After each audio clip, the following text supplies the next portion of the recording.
Hello 7th class students, welcome to new class. Students, आज हम हिंदी साहित्य में पाठ 1 की कविता की व्याख्या करेंगे। कविता का नाम है नदी का रास्ता। इस कविता के रचयिता श्री बालकृष्ण राय थे। वे एक प्रतिभावान तथा दृढ़ व्यक्तित्व वाले व्यक्ति थे। उनका जन्म 1913 ई में हुआ था।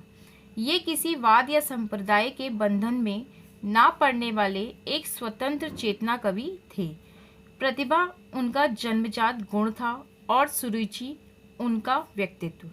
उनके अंतःकरण में भारतीय संस्कृति की अजत धारा प्रवाहित थी। वे एक महान व्यक्ति थे। बच्चों, इस कविता में बताया गया है कि नदी की व्याख्या की गई है। यह कविता बहुत ही मार्मिक है। यहाँ पर नदी को मुक्त भाव से बहने की व्याख्या की गई है। यदि आप नदी को गौर से देखें तो आपको पता चलेगा कि नदी अपने सामने आने वाली हर एक अनुकूल तथा प्रतिकूल जगहों को लांघकर अपने स्थल पर पहुँच ही जाती है। तो आइए शुरू करते हैं पाठ 1 नदी का रास्ता।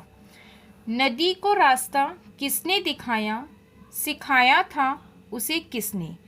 यहाँ पर बताया गया है कि नदी किस प्रवाह से बहती है और किस राह पर उसको जाना है। यह सारा रास्ता उसको किसने दिखाया कि अपनी भावना के वेग को उन्मुक्त बहने दे, कि वह अपनी भावना या अपने अरमानों को लेकर ही स्वतंत्र भाव से बहती चली जाती है, कि वह अपने लिए खुद खोज लेगी सिंधु की गंभीरता स्वच्छंद बहकर। अपने मन भाव से बहकर स्वतंत्र होकर वह अपने रास्ते को खुद ही खोज लेगी। इसे हम पूछते आए युगों से और सुनते भी युगों से आ रहे उत्तर नदी का। नदी से हम पूछते आए और कि वह किस राह में बह रही है, और नदी का ये कहना है, मुझे कोई भी कभी आया नहीं राह दिखाने, मार्ग बनाया मार्ग मैंने आप ही अपना, कि मुझे कभी कोई राह दिखाने नहीं आया, मैंने अपना रास्ता खुद ही चुना है कि मुझे किस राह पर जाना है, किस जगह पर जाना है, मैंने अपना रास्ता खुद ही बनाया। ढकेला था शिलाओं को गिरी गंभीरता से मैं कई ऊंचे प्रपातों से, शिलाओं को ढकेला पर्वतों से गई, ऊंचे ऊंचे पहाड़ों से बहती चली गई, वनों से कंदराओं में भटकती भूलती मैं, कई बार रास्तों को मैं भटकती हुई भूलती हुई, वनों में से निकलती हुई, कंदराओं में से निकलती हुई स्वतंत्र भाव से मैं बहती ही चली गई।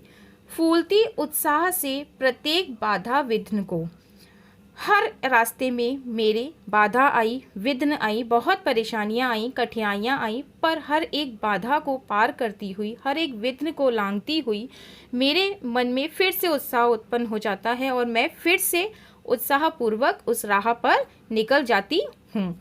ठोकर लगाकर ठेल कर बढ़ती गई आगे निरंतर, हजार मुझे ठोकरें लगी पर फिर भी मैं आगे निरंतर अपने राह पर बढ़ती चली गई। एक तट से दूसरे दूर टर करती हुई, एक तट से दूसरे तट पर, एक राह से दूसरे राह पर निरंतर बाधाओं को लांघती हुई मैं आगे बढ़ती चली गई। तो बच्चों, इस कविता में नदी के बारे में बताया गया है कि नदी किस प्रकार निरंतर गति से बहती चली जाती है, वह न रुकती है और न थकती है, और उसे किस प्रकार बहना है, कहाँ जाना है, उसे ये रास्ता किसने बताया।